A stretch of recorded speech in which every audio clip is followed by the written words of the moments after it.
아멘.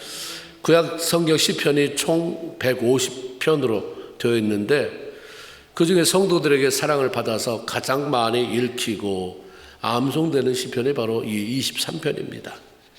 이 시편을 기록한 다윗은 그가 왕위에 올라가서 이제 나라가 견고하게 세워지고 또 안정을 이루게 되었을 때 자신의 삶을 돌아보면서 지금까지 인도해 주신 하나님을 목자로 비유하여 노래하고 있습니다. 더욱이 다윗은 어린 시절 들에서 양을 치던 목동의 경험을 했었기 때문에 누구보다 더 양이라고 하는 그 짐승의 생리와 목자의 심정을 잘 알고 있었던 사람입니다. 그래서 그는 하나님과 자기와의 관계, 하나님과 성도와의 관계를 목자와 양에 비유해서 주옥 같은 시를 써 내려갔던 것입니다. 다윗은 여호와는 나의 목자시니 내가 부족함이 없다. 있을 수 있겠느냐라고 하는 고백으로 이 시를 시작하고 있습니다. 부족함이 없다라고 하는 말의 의미는 더 이상 바랄 것이 없다, 모자람이 없다, 충분하다라는 의미를 가지고 있습니다. 한마디로 나는 하나님 한 분으로 충분합니다. 아멘이십니까? 여러분, 여러분의 말로 고백해 봅시다. 나는 하나님 한 분으로 충분합니다. 정말이십니까? 정말이에요? 저는 괜찮아요. 하나님이 지금 들으시는데 네가 이런 소리 안 들었으면 좋겠습니다. 네가라고 타구쳐 왔을 때 하나님 앞에 뭐라고 하실 겁니까? 들켰네요가 아니라 오늘부터 결단했습니다가 되길 주의 이름으로 축원을 드리겠습니다. 과학자들은 우리가 맨눈으로 하늘을 바라볼 때 그 별이 보이지 않습니까? 그냥 4,000개 정도 본대요. 망원경을 이렇게 통하면 6,000개까지도 볼 수 있다. 근데 하늘의 별의 숫자는 1천억 개에서 4천억 개 정도 된다 얘기하죠. 이것도 추정일 뿐 그 수요를 정확히 알아내는 것은 불가능하다라고 말을 합니다. 그런데 성경에는 이런 얘기를 해요. 시편 147편 4절에 저가 별의 수요를 계수하시고, 하나님이 별의 수요를 계수하시고 다 이름대로 부르시는도다.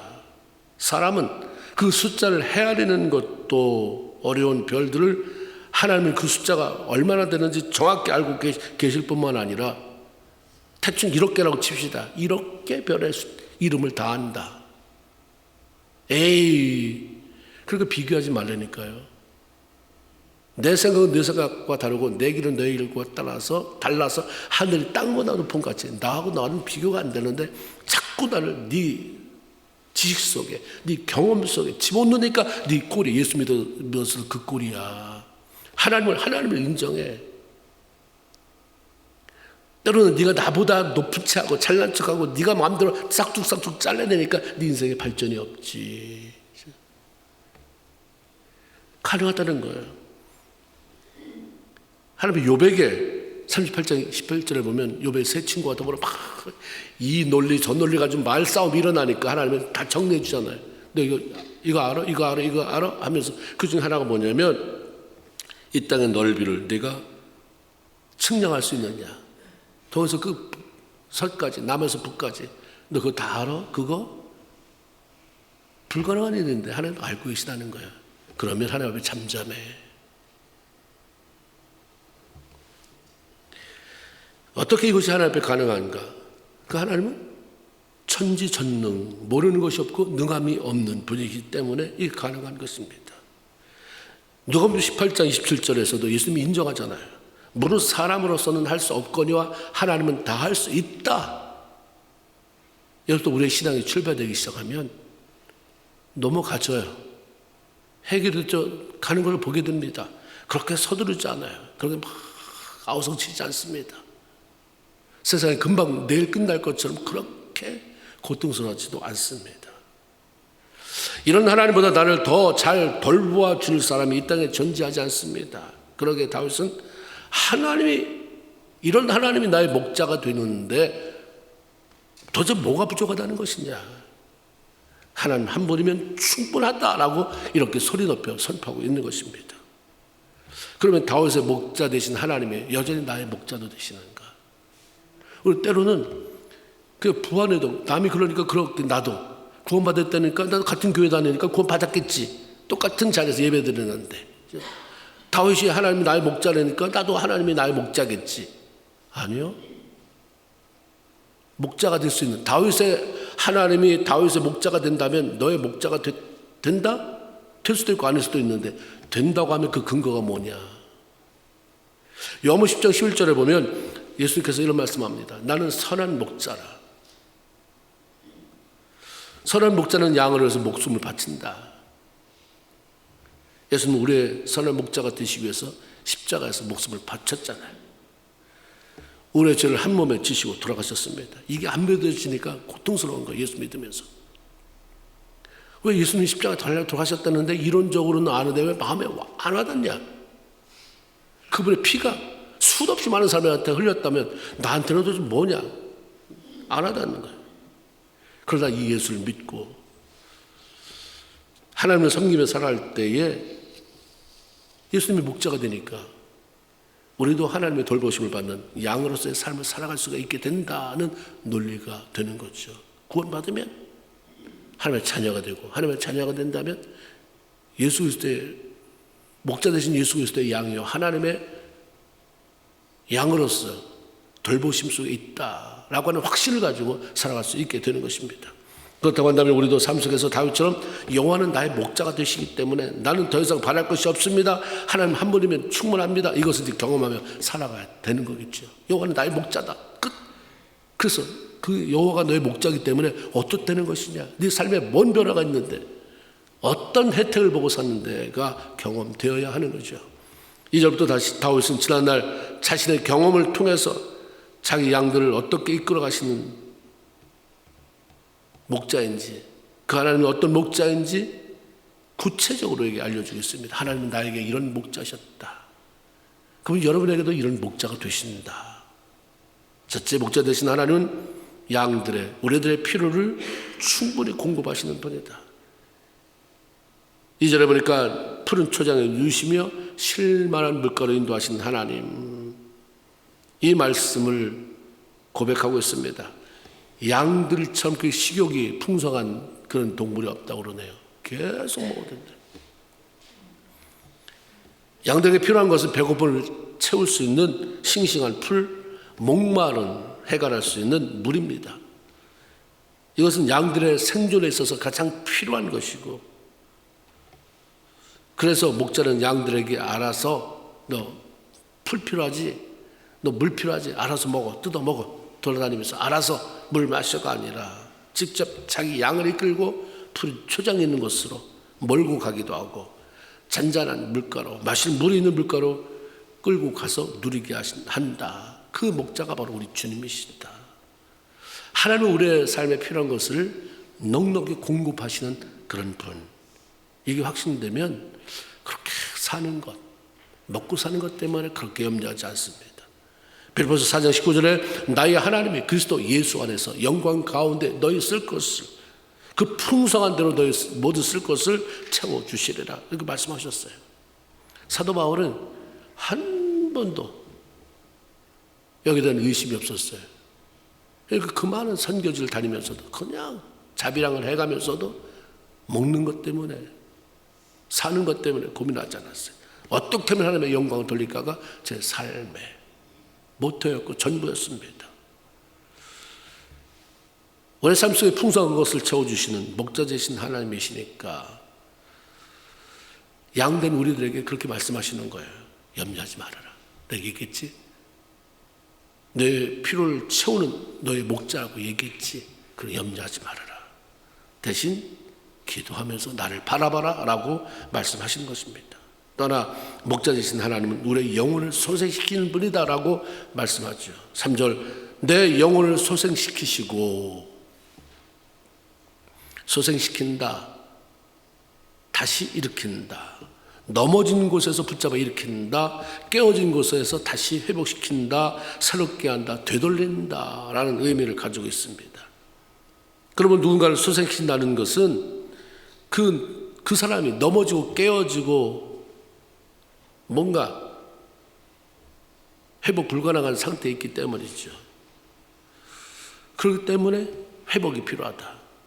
우리는 먹는 것, 마시는 것, 이런 필요에 대한 풍성한 공급만 받으면 충분히 살 수 있다라고 하지만 꼭 그렇지 않잖아요. 먹을 게 있으니까, 내 입을 새 옷이 있으니까, 살 집이 있으니까 이제 염려 없어. 아니요. 때때로 나도 모르게 찾아오는 불안감이 엄습해 올 때도 있고 염려가 있습니다. 이유 없는 우울감이 있기도 하고 분노로 고통스러워할 때도 있고 죄책감으로 인해 우리의 영적인 삶에 무너져 내리는 것을 경험할 때가 있습니다.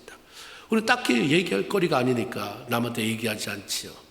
그러나 혼자 각자의 집으로 돌아가고 삶의 현장으로 들어가면 부딪히는 수많은 내적인 갈등들이 있습니다. 무너져 내리는 것, 무너져 내리는데도 어떻게 해야 될지를 모르는 것들이 수도 없이 많이 있습니다.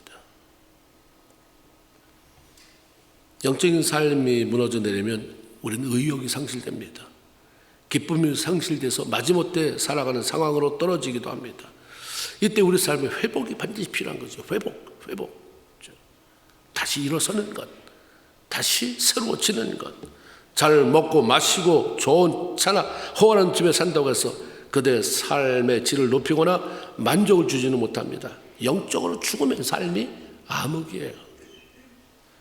이런 상황에서 우리의 영을 회복시키고 우리의 삶을 회복시켜 주시는 분이 하나님이십니다.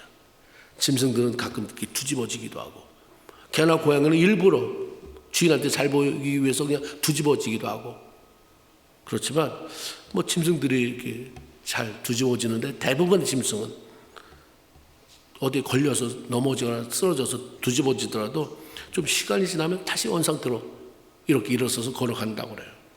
그런데 자기가 어떻게 잘못해서 뒤집어지고서 다시 일어나지 못하는 게 양이라고 그러더라고요.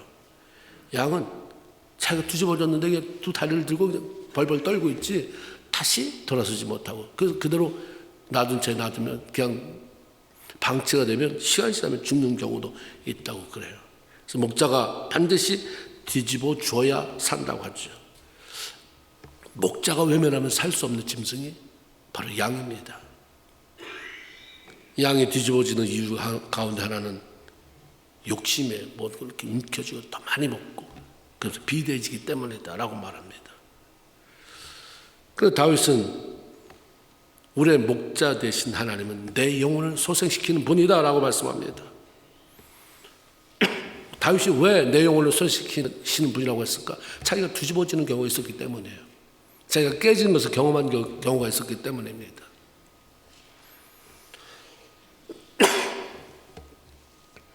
그러면 우리의 삶이 다윗만이 아니라 우리의 삶이 깨지고 뒤집어지기도 하는데 다시 일어나야 되잖아요.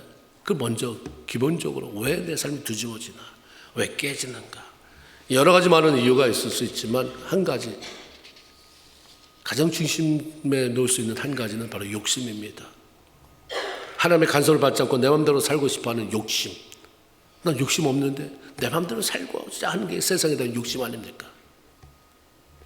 하나님 안에서 끊임없이 내가 주님을 더 닮아가고 더 은혜가 필요하고 안 뒤집어져요. 세상을 더 취하고 싶고 더 세상 재미 누리고 싶고 뭐를 놓지 못하는 욕심, 그게 우리를 넘어지게 하잖아요. 우리를 메마르게 하고 영적 탈진과 파산을 일으키게 합니다. 하나님이 말씀하시는 것이 분명한데 내 귀에 분명히 들리고 내 마음에 맞아 그게 맞는데 그런데 내가 원하고 좋아하는 것을 포기하지 않고 돌이키지 않는 그 욕심이 결국 우리를 깨지게 하고 넘어지게 하고 그 영적인 삶에서 실패하게 만드는 것입니다. 야고보서 1장 15절에 욕심이 잉태한 즉 죄를 낳고 죄가 장성한 즉 사망. 욕심은 사망에 이른다. 욕심내도 내가 죽습니까? 아니요. 영적인 삶의 파산. 욕심이 너무 지나친데 그것이 회복이 안 되면 감각이 없어져요. 하나님에 대한 감각이. 그럼 그대로 살아가게 되는 거죠.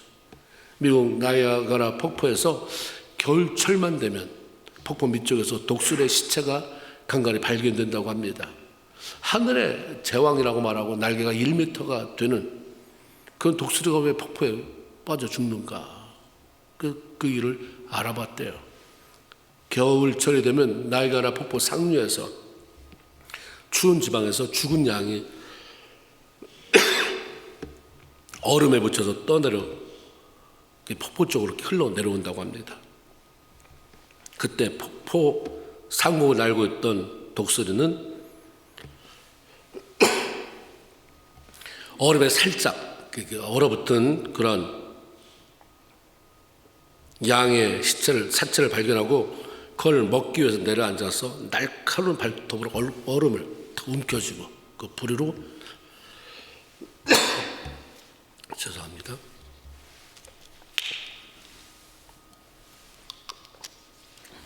그 부리로 얼음을 깨요. 이 얼음을 깨가지고 그 안에 있는 양의 고기를 이렇게 파 먹는다고 그래요. 독수리가 얼음에 발톱을 댔을 때 잠깐 그 체온으로 녹는데요. 약간 녹아. 그때 빨리 떼어야 되는데 독수리는 살아있으니까 얼음에 대면 딱 녹을 때 떼어야 되는데 그걸 모르는 거죠. 먹느라고. 그대로 있으면 녹았던 것이 다 얼어서 이제 발톱이 속으로 박히는 거예요. 이게 위에서 있으면 괜찮은데 이게 녹았다가 발톱이 안으로 가서 다시 얼으니까 어디 뺄 수가 없는 거죠. 그래서 정신없이 양고기 먹느라고 떠내려가는지 모릅니다. 근데 이제 점점 가까우면 이게 낙하되잖아요. 물이 폭포로. 얼마나 소리가 일어납니까? 그때 독수리가 정신을 차리는 거예요. 날라야 되겠다, 비상해야 되겠다고 하는데 이미 얼음 덩어리가 자기 발톱을 쥐고 있으니까 날지 못하고 결국 박힌 얼음 덩어리와 양의 사체와 함께 그 밑으로 떨어져 죽는다. 그래서 겨울철 폭포 밑에서 독수리의 사체가 종종 발견되는데 욕심이 부른 참사라고 하는 거죠. 우리가 영적으로 파산을 경험하는 것도 하나님을 제쳐놓고 대신 세상을 움켜잡고 그 손을 펴지 못하기 때문입니다. 욕심을 처리하지 못하기 때문에 잠깐 됐을 때 독수리가 잠깐 얼음에 됐을 때 체온에 의해서 물이 녹는 것처럼 얼음이 잠깐 녹아서 뺄 수 있는 것처럼 우리에게 하나님이 간간히 그렇게 내 마음을 따뜻하게 만들고 지금이다. 근데 그 지금이라는 게 너무 약하게 되고 내가 원하는 게 너무 강하기 때문에 그냥 있으니까 지금 떠나가고 있는 거예요. 잘 보세요. 떠나가고 있는지. 아직 안 떠나갔으니까 나 여전히 건재한데 조금 있으면 추락의 시점이 올 수도 있다고 하는 것입니다. 영적으로. 그런 상태에서 우리의 은혜의 시대가 끝나버리게 돼서 우리가 거기 고착된다고 한다면 이것처럼 비참한 게 어디 있겠습니까? 그래서 우리 영적 관리를 잘해야 된다. 자꾸 버릴 걸 버려야 되고 잘라낼 걸 잘라야 되고 포기할 걸 포기해야 되고 예수 믿기 시작해서 얼마나 지났는데 여전히 분노가 차 있습니까? 여전히 상한 감정을 가지고 있습니까? 여전히 상처 때문에 누구 때문이라고 하는 그런 걸 가지고 살아가고 있습니까? 너무 무거워져요. 그러면 삶의 무게가 너무 나가서 어떻게 컨트롤이 안 됩니다. 빨리 잘라버리시고 빨리 회개하시고 빨리 용서하시고 사랑하시고 그래서 우리가 쓸데없는 그런 영적인 파국을 만나지 않아야 하는 것입니다. 욕심을 버리지 못하면 그런 대로 잘 사는 것 같아도 우리의 영적인 삶 아까 말씀한 것처럼 파산을 면할 수 없습니다. 그럼에도 하나님은 우리를 회복시키기를 원하시는 거예요. 끝까지. 하나님 마지막 그때까지. 지금 여러분 잘 들어보세요. 너무 바쁘게만 사는 거 하나님이 잘 산다고 하지 않아요. 너 열심히 사업했습니다. 열심히 직장 다녔습니다. 아니요. 조용한 시간도 좀 가져봐라. 내 앞에 조용한 시간. 그 열심히 다 내려놓고 그냥 조용히. 내가 어느 곳에 와 있는지, 내 영적인 모습이 어느 것인지, 그럼 하나님이 우리 만져주세요. 만져줘서 스스로 어떤 회개의 눈물을 흘리게 하시고, 어떤 데는 감사의 눈물을 흘리게 하시고, 뭔지 모르는데 내 안에서 하나님이 만져주시는 것이 느껴지게 만드는 이런 놀라운 은혜가 이 가을철에 여러분에게 개별적으로 임하게 주의 이름으로 축원을 드립니다. 또 이렇게 목자 되신 주 앞에 머무는 것이 회복받는 비결 중에 하나입니다. 또 하나님은 목자 되신 하나님은 우리와 함께 하시는 분이다 라고 다윗이 시편 23편을 통해서 분명하게 알려주고 있습니다. 목자 되신 하나님께서 함께 하시는 이유는 양들을 보호하시기 위해서 내가 사망의 음침한 골짜기로 다닐지라도 해를 두려워하지 않을 것은 주께서 나와 함께 하십니다. 주의 지팡이가 막대기가 나를 안위하신다. 사망의 음침한 골짜기는 어떤 특별한 이건 사망의 음침한 골짜기라고 하는 이름이 붙은 골짜기가 아니라 예기치 못하게 마주대하는 어렵고 힘든 상황을 우리는 사망의 음침한 골짜기다 얘기할 수가 있습니다. 이스라엘 목자들이 양떼를 몰고 나가는 장소는 광야입니다. 광야라고 해서 평평하기만 한 게 아니라 때로는 언덕들, 작은 산들, 산과 산 사이에 골짜기가 생겨나기도 하고요. 문제는 광야의 예기치 못한 일기 변화입니다. 날씨가 좋은 것 같아서 목자가 양떼를 끌고 나가서 이제 풀을 찾아가다가 계곡을 지나기도 하는데 예상치 못한 날씨 변화로 폭풍우가 몰아치기 시작합니다. 그럼 갑자기 불어난 물이 그 좁은 계곡으로 세차게 몰아치게 돼서 그 자리가 사망의 음침한 골짜기로 변해버리기도 하는 것입니다. 그러나 이런 상황에도 좋은 목자는 이 양을 내가 책임지겠다고 하는 그런 사명감을 가진 좋은 목자는 자신의 양떼를 하나씩 올려서 안전지대로 옮겨놓기도 한다라고 얘기를 합니다. 목자가 있는 한, 이런 선한 목자가 있는 한 양은 안전하다. 다윗은 주의 지팡이와 막대기가 나를 안위하신다라고 고백합니다. 지팡이는 평상시에 양을 인도하는 그런 도구이기도 하고, 막대기는 양을 해치려고 하는 그런 사나운 짐승들을 때로 눕히는 도구가 되기도 합니다. 목자가 지팡이와 막대기로 양들을 인도하고 보호하는 것처럼 우리의 목자 되시는 하나님은 어떤 상황에도 변함없이 우리를 보호하시고 지켜내 주시고 우리를 살게 하시는 분입니다. 그래서 이 하나님 안에서 우리는 안전하다 말하는 것입니다. 하나님 안에 있으면 안전해요. 우리가 어디로 가면 안전한 데가 어디 있습니까? 세상에는 안전한 곳, 안전지대는 없습니다. 그러나 우리가 어디에 살든지 하나님 품 안에 있으면 거기가 안전지대예요. 거기가 안심할 수 있는 장소인 줄로 믿습니다. 다윗은 바로 자신과 함께 하시는 하나님을 신뢰함으로 그의 보호 속에 안전지대에 머물러 있었고, 어려운 상황들, 수없이 많은 어려운 상황들을 지나갈 수가, 통과할 수 있었던 것입니다. 다윗이 블레셋의 장수 골리앗과 상대에서 싸우러 나갔을 때 보기만 해도 오금이절을 그 거인을 향해서 사무엘상 17장에 보니까 그 한 말이 거기 기록되어 있습니다. 너는 칼과 창과 단창으로 내게 오거니와 나는 만군의 여호와의 이름, 곧 네가 모욕하는 하나님, 이스라엘의 군대의 하나님, 그 하나님의 이름으로 내게 나간다라고 외칩니다. 그 싸워서 이겼습니다. 어떻게 조그만 아이가 그 거인을 상대로 해서 오금이 절릴 텐데 이런 거창한 말을 선포하며 나갈 수 있었을까? 나이와 상관없이 그는 어렸을 때부터 나와 함께 하신 하나님에 대한 신뢰가 있었던 것입니다. 함께 하신 하나님에 대한 신뢰가 있으면 용감해져요. 담대해져요. 쉽게 좌절하지 않습니다. 남이 틀렸다고 포기하는 상황 속에서도 한 번 더 해보자가 되는 거죠. 우리의 목자 되신 하나님은 이런 약속을 우리에게 들려주셨습니다. 이사야 41장 10절에 두려워하지 말아라, 내가 너와 함께한다. 그 다음 뭡니까? 놀라지 말아라, 나는 내 하나님의 됨이라. 내가 너를 굳세게 하리라. 참으로 너를 도와주리라. 참으로 나의 의로운 오른손으로 너를 붙들으라. 이 하나님의 말씀이에요. 시편 121편 5절 6절에 여호와는 너를 지키시는 자라. 여호와께서 내 우편에서 내 그늘이 되시나니 낮에 해가 너를 상치 아니하며 밤에 달도 너를 해치 못한다. 목자 되신 하나님의 이런 약속의 말씀을 확신할 수만 있다면 어떤 어려운 상황을 만난다 할지라도 능히 극복하고 승리하는 삶을 살아낼 수가 있는 것입니다. 하나님이 여러분과 함께 하신다. 내가 한 말도 아니고 여러분이 지어낸 말도 아니고 하나님이 하셨잖아요. 여호와는 너를 지키시는 자라. 하나님 함께 하신다. 다윗의 삶이 마냥 평탄하고 좋기만 한 것은 아니었습니다. 때로는 불안하기도 했어요. 찾아온 어려움 앞에서 하나님 앞에 기도하는데 응답이 되지 않아요. 그런 하나님으로 인해서 얼마나 답답했습니까? 하나님 자신을 버린 것 같은 상황 속에서 두려워 떨기도 했습니다. 시편 13편 1절에 보면 여호와여 어느 때까지입니까? 나를 영원히 잊으셨습니까? 주의 얼굴을 어느 때까지 숨기겠습니까?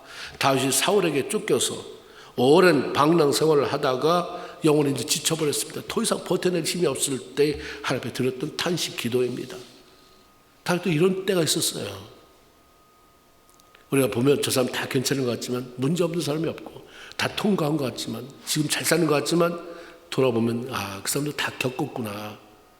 그냥 꽃길만 걸은 게 아니라 이렇게 자식 때문에, 아니면 건강 때문에, 남편 때문에, 아내 때문에, 아니면 물질 때문에 그 많은 어려움에 그가 끊임없이 기도하면서 견뎌내고 결국 여기까지 승리의 삶을 살게 된 것이구나를 알게 되죠. 다윗이 그랬어요. 그의 화려한 삶, 그의 승리의 삶만 보면 야, 이건 타고났다. 아니요, 다 겪었거든요.